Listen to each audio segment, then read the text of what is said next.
Hi, Brett. It's Jeff. Just hey, I'm wearing some. I've been walking in the forest. Hey, I got red pants on, red running stuff, and red running shoes. So I'm kind of like really bright colored tonight. Um, I've I went walking with a bunch of friends today. I want to talk about this Ukraine and Russian kind of the invasion situation right now, and this is going all over the internet. It's going viral, and I want to talk about it, but I kind of wanted to sleep over it first because it's really disturbing. It's watching everybody talk about it and seeing some of the comments that are just actually disturbing. And I went walking with a bunch of friends today in the forest here in France, and I went with some friends. So we got an American. Well, I'm a hybrid, I guess. I'm a hybrid, American and French, or whatever, because I got a bunch of. I've been working some other cultures for 30 years. I just like I'm a hybrid. But was with a bunch of friends who are from Congo, so the former Belgian Congo, with someone from Madagascar, someone from Martinique, the islands, an island who he's living in Guyana and elsewhere, and several French people. Just trying to think if there's anybody else, any other, another younger guy that's he's been raised in France by both French and American parents. And as we were walking along and talking and just about things in life and stuff, and this whole this Ukraine and Russia thing came up. And I was talking to well, actually, it was from because one of the Belgian Congo guy was talking about what he's been doing for helping kids in Kinshasa and trying to support them. And I've been kind of doing a lot of stuff for supporting people in less kind of kind of difficult situations, difficult countries, over the past 33 decades too. And what I said was, as I was talking, I said, this whole situation here, and we're in France, okay? We're here in Europe, in France, in Western Europe. And my thought was, and I said, I'm not trying to make any, I'm just trying to think out loud here as I was discussing with them. This is not, I'm not making these statements. I'm not publishing anything and saying this is the way it is and that's hard and fast rules. This is kind of this is brainstorming thinking, uh, kind of like I make posts on the internet and just and LinkedIn to have people kind of brainstorm and think about it. And so I'm kind of being thought provoking. I'm not publishing something that says this is what it is, okay? But just as the thoughts came out of that, I sat there in the car after you finished the day walk and sat there in the car for an hour or two. And then I just said, I'm going to come out here to the restaurant and I'm going to come to McDonald's and I'm going to just do a video because I was disturbed about it. I mean, I it's not disturbed. Yeah, I am, but I'm just trying to figure out, you know, I want to reply with this video to other things I'm posting on LinkedIn. I want to kind of deal with this. So what I said, um, my my my opinion after thinking about it for a day, okay, is that once here in France, in our backyard, okay, over here in our backyard, in Ukraine, just on the other side of it's on the Eastern European side of the nations, okay. So this is the backyard. This isn't my yard. This is the backyard or the neighbor's yard. It's in the neighbor's yard, okay? That's what it is. When a war breaks out in a neighbor's yard, or just the neighbors two down, okay, and a massive, um, you know, war is happening just two houses down, then we start thinking about it. We start thinking about it. We start thinking about, is it what's just, what is not just, and people are dying, and people are getting killed, and people are being shot at with missiles and stuff, and tanks and all that. And there's a dictator making all this happen. And but this happens every day everywhere else in the world. I mean, look at Israel and Palestine. I mean, this happens all the time. It's been happening for how many decades? Come on. Um, look at Look at other places in the world where there are this happens how many times in Africa that tribes are wiping out tribes. Okay, and no one does anything about it. Okay, no one does anything about it. And then look what happens in Palestine, and being attacked by Israel and stuff, and who did something about it, Um, and it's kind of like, well, let them work out their thing, let them work out their problem. Now, you know what happens? Hey, if it's in a country where there's oil, guess what? Who comes in? Yeah, got the resources coming in. Yeah, no problem, right? Send over all those send over those the several aircraft carriers. Okay, that happens, doesn't it? We've seen this. I mean, I grew up. I remember the Gulf War. I remember all that kind of stuff when I was a teenager. Kuwait. I remember that when everything happened in the oil areas. Okay, when everything's happened there, and that the Gulf there, everything kind of blows up there where there's oil. Guess who comes in? Hmm. But when it happens in the other places, you know, in Africa, well, there aren't any diamonds. We're not the diamonds aren't so important anymore, right? Or we don't. The resources aren't important enough anymore, right? We already kind of exploited that. Europeans, thank you. The Belgians and the French and the British all exploited that, right? In India, we already kind of wiped that out with the teas, right? We kind of destroyed that with the tea industry, right? And now the software industry. And you say, well, you guys kind of handle it, handle your little problems. But when there's oil, boy, or there's something that affects a lot of people, because oil affects a lot of people, right? Because you can't drive your cars, right? Or you can't fly airplanes. Well, you got to have all this, fuel, right? You got to have the raw materials for the fuel. But then,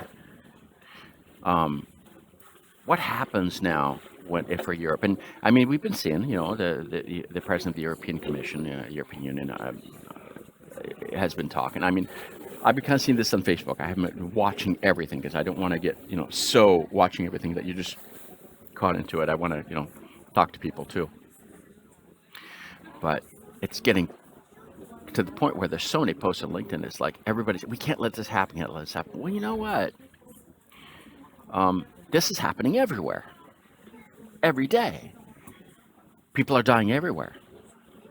But it's only when there's a really important raw resource involved, then we get involved, right? And then only certain people get involved with the big aircraft carriers, right? And only when it's actually in the backyard or the neighbor's yard in Europe, then we start making a big deal about it. Um, and I keep wondering to myself, why we do this. Um, I've been, you know, helping to support a lot of, some of the really poor nations of the world and talking about them for 3 decades. It's and when there's a natural disaster, right? Natural disaster. When we got a tsunami happen, or we got a massive hurricane or massive flooding, or an earthquake, right, in Haiti, or I mean, just look at or the massive volcano in Iceland that blew up, or you get there's tsunamis in the Indonesia, or in on the Indian coast, or the Sri Lanka, or those tsunamis there where they happen, or if you got that come in and when the natural disaster happens, then we send in all the NGOs, right? But we wait until it happens, right? Sometimes, and I challenge this in I talk at Microsoft in the public talk at Microsoft in 2010. We need to prepare for when the next thing happens before it happens. We got to think about it before it happens, and be ready for it so that we can kind of deal with the situation at the beginning and not wait until afterwards. The kind of thing what we're going to do. But I've been thinking about this. Is just why do we wait? Why do we just kind of wait for someone else to kind of deal with it in their little corner of the world? People starving all over and all that. And I've supported plenty of children and things. And And then I think, I think about, the whole bringing up, the whole thing's brought up about, well, the Russians and the things, and this is like Hitler in Germany in the in the 1940s. Well, yeah, it was. It is. And and then a lot of the Russians, and I understand the Russians feel helpless in this, um, with the Ukrainians. And you know what? And the Germans, what did they feel like in the 1940s? And then someone said here in the LinkedIn, and it really hits home. It really hits home here is um, some of the Russians, and I'm not blaming anybody. I'm just thinking we've got to think about this, and everyone to kind of think about this, um, because not the people in Russia, they're saying they're helpless because they can't make it to the dictator. Well, what did the Germans say? What did the Germans say back in the 1940s? You know what? Um, for the past I've been living here since 1989 in France, okay? 1989. Guess what year that was? The year when the Berlin Wall came down. And believe me, I was here when this all happened. And I saw all of the discussion. I was involved in all these discussions and watching this happen. I was completely, just didn't even know about the history of Europe. I knew the history more and more of Asia or stuff, but I was 23 years old. I didn't know all this, of Europe. I was learning it as I was living here. And I've seen for the past 30 years with the French and other Europeans, think about the Germans. And with the Germans, think about this, because I've been working for a German company for 13 years, okay? Um, and I have lived to seen what the French, different generations, think about the Germans, and how they perceive them today. How many decades after that war, after Hitler? Okay, Hitler was 1940s, right? Hey, when my dad was born. Yeah, it's 80 to 90 years ago, okay? And I see how the generations still feel about it, about the Germans, and how they feel about their language, how they feel about the people. Um, and there have been cross-cultural classes. I've taken cross-culture.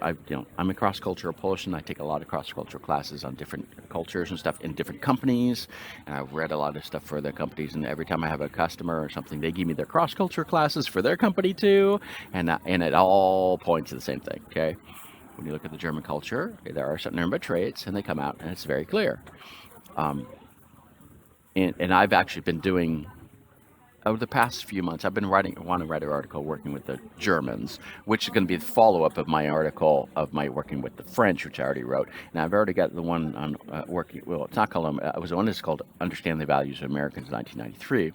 And now I'm working on one, I've been working on this, I've been thinking about it and really wanted to write a book, but I stopped because when Trump came out, I thought, hey, I don't have to say anything because everybody sees what's happening. Well, you know what? Not everybody quite figured it out. So I think I'm going to write that article, or that little book called Understanding American Americans, or Working with Americas, or trying to understand how to work with Americans, right? Um, but, so I've been, writing a lot of these books and articles too about this stuff over the years, to help people understand how they work with each other, because this is not always easy because of these traits that are things. So over the past few months, past 6 months, I've been talking with some of my German colleagues to kind of do some surveys with them. Not official stuff, just kind of one-on-one talks and figuring out about this article I've been writing. That isn't actually my own material. I'm borrowing it from others, and I'm going to cite them. And I'll cite them here too, is Melissa Lamson. She's got some really good stuff on the kind of three cultural traits, the three general culture traits of all cultures. And the German culture, you kind of figure out on these three different axes. And there are some other ones too. And you know what?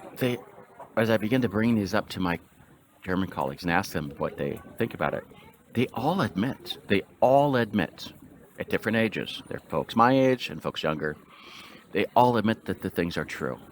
But they say, yeah, but the younger generations is beginning to change. Younger generations 90 years later, folks, okay? How many generations is that? Generations every 20 years in general. That's 4 generations later. We're beginning to see some of the slight changes in belief in the culture, of their own culture, about how they are. But you know what they say? Yeah, but we. And I had one person say, but but yes, it's changing, but it's a self-fulfilling prophecy. It keeps repeating itself, and it's like there's a need to actually continue to continue to actually demonstrate those traits that are known rather than change them. Wow, this is interesting. So it's like there's a resistance to actually get away from the thing that has been blamed on the people of what Hitler was like. Um, and this then and the Germans, today still are. I want to see they're suffering from this from that the 1940s. They're suffering from that. I want to get away from that image, but still promoting it. And I bring that back to Russia. Okay, watch out, Russia. Watch out, my peers, my colleagues, my friends, because what's happening is how did the Germans deal with it, and how they didn't, and how and you know, how many generations is this going to continue that the Russians will be blamed for having attacked, Ukraine, neighboring countries or whatever, and not just Putin, okay, um, not just the leaders, it's the people, because no, when we talk about today, still, those how many decades later, the Germans were the ones that went in, okay. Now, of course, some of us intellectual folks, you know, yeah, some of us educated intellectual folks with their PhDs and masters, we do say, oh, no, it was Hitler, okay. But everybody else, I'm sorry, everybody else on the street says the Germans, okay, they do. And how will this affect, you know, the view about the Russians on that? And I'm not saying you can do anything. I'm not saying you can do anything about it. I'm not saying you have to do. I'm just saying this is what we've seen in history, and history can repeat itself. It does. Um, and so I'm just I'm thinking about loud. Um, I've come out of a walk with the forest talking to some friends about this, and they said, "Yeah, this is true." And the folks from Congo, the guy from Congo, saying, "Yeah, yeah, this is happening. People are dying," and he's telling more stories about he's aware of other places in Africa where people are dying every day because of wars and stuff, and tribes attacking each other and stuff, and we're talking about this is the history of mankind is power and greed. Okay, power and greed, power and greed, power and greed. Um, and a lot of it comes down to, well, in Africa it was diamonds. In the Middle East it's oil. Um, where is it? What is it elsewhere? And then sometimes there are reasons for it, or sometimes not. Sometimes it's just intertribal conflict. Um, and I don't want to get into Rwanda and stuff. I mean, we know this happens, and why do we always wait for the international police with the aircraft carriers to come in? Okay, why? Why doesn't this happen at a more grassroots level? Um, I don't have an answer. Okay, I'm not saying I have an answer.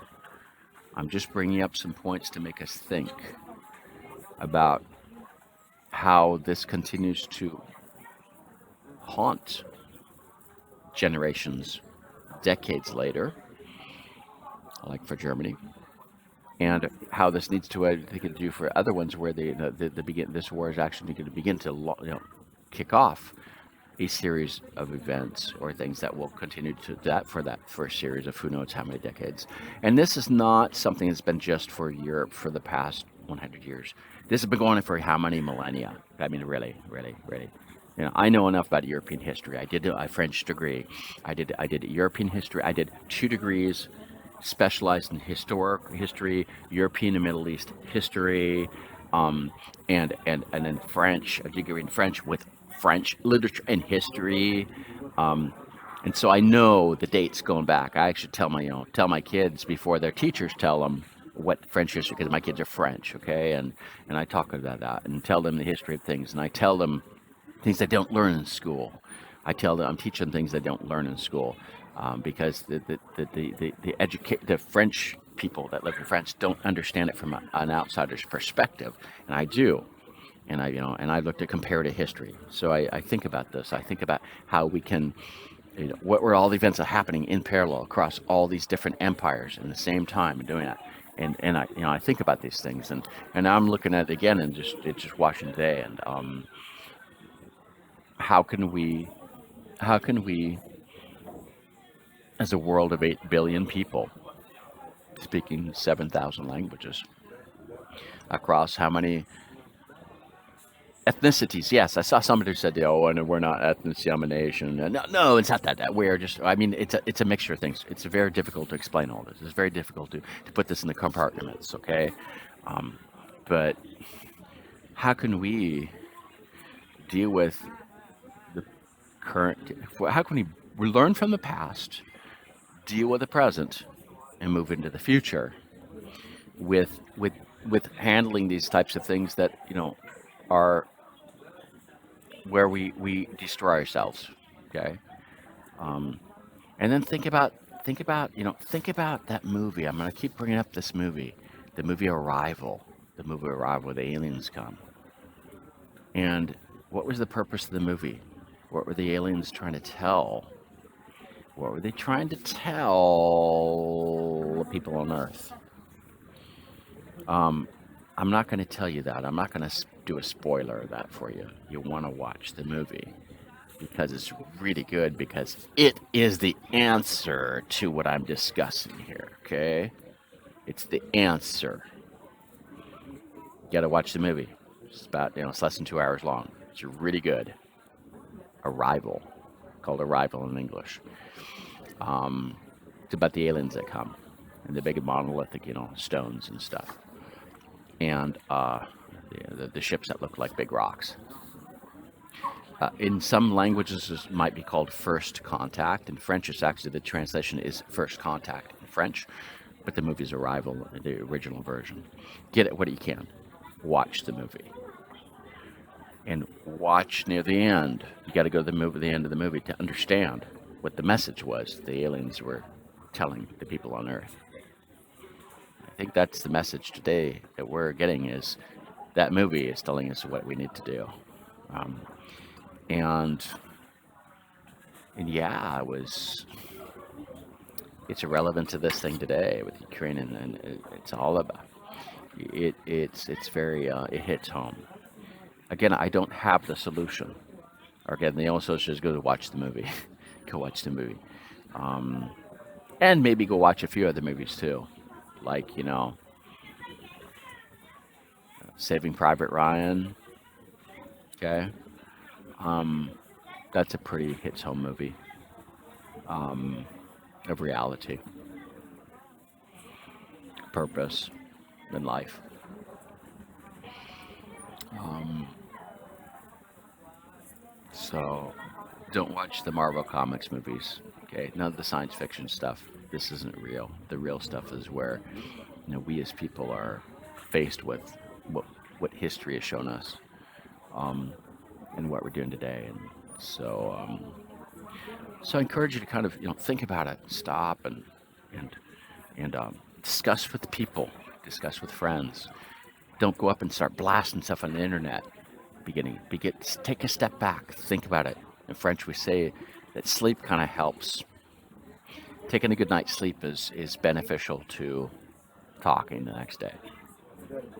And so that's my encouragement for us today. I might have some thoughts about it different tomorrow, as I thought about it and had another night's sleep again.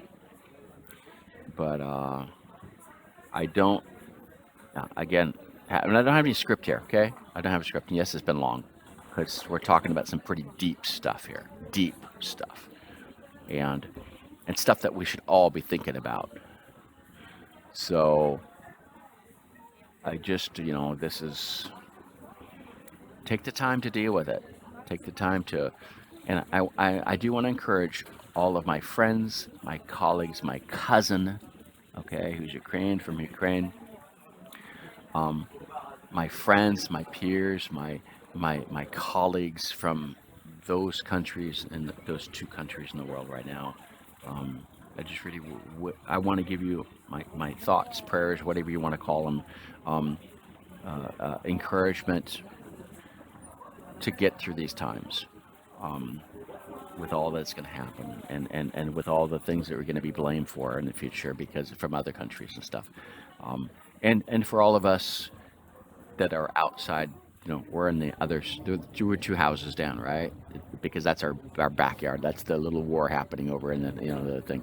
To begin to think about it, think about all how this is and what's happening and how we perceive it and what we do about it and what we don't do about it and what we do about and don't do about things all over the world that's happening elsewhere too. And we're not, we're just kind of thinking, oh, it doesn't matter. That's that the little corner, that's the only thing. They got to deal with it. Um, and where do we put our money? Where do we put our resources? What do we do with that money? Believe me, I've been trying to get funding for 3 decades, more than 3 decades, to help things, and only got funding for 2 of those 32 years. So yeah, most of it came out of my own pocket to help situations that are, and some get a funding and some don't. And it's usually when I'm at actually the big institutions and stuff, sometimes where I can get the funding to do things, or at least have the ability to work on things. And when I'm working at the smaller ones, well, it's not so important anymore, because that's what the priority of business is. So, but yeah, so those are my thoughts. Sorry, it's slow. Sorry, it's not a script. I'm not pitching stuff here. Okay. Um, yeah, I'm not speaking. I'm not doing an American pitch, okay, in 2 minutes. Okay, because life is not always that way. Life is always not a pitch. Life is deep. Life is people. Life is feelings. Life is complicated. Life is not always simple. Life is dealing with politics. Politics, folks. And navigating through politics is regular stuff that we all have to deal with. And if we think that we don't, we always want to get away from politics. I've seen there's been so many meetings. I've been in so many meetings I can remember over the past 20 years, 15 years, where we go around the room and say, if you could get one thing at one thing, do away with one thing in the company or stuff. One of the things that most people say is politics. Guess what they say? Politics. And I kind of laugh and say, hey, that's part of normal life, and it's not just in the company. It's everywhere. Believe me, it's everywhere. Yeah, nonprofit associations too, and yes, NGOs. And yes, religious institutions. Yes, it happens everywhere. It does. And we can't get rid of the politics. We can deal with it. Can't get rid of the facts, because people are greedy. Mankind is greedy. Mankind has power and greedy. I've actually got another book that I've done, in a video book about, I talk about these things too.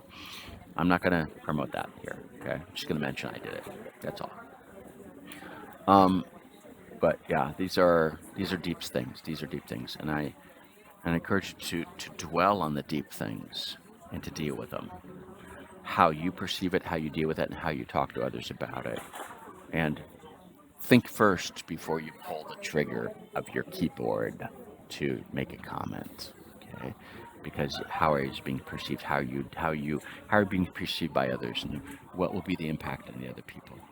So, signing off with my cool walking gear in McDonald's this evening after a great walk in the forest with a bunch of great friends and having some really great discussions, which encouraged me.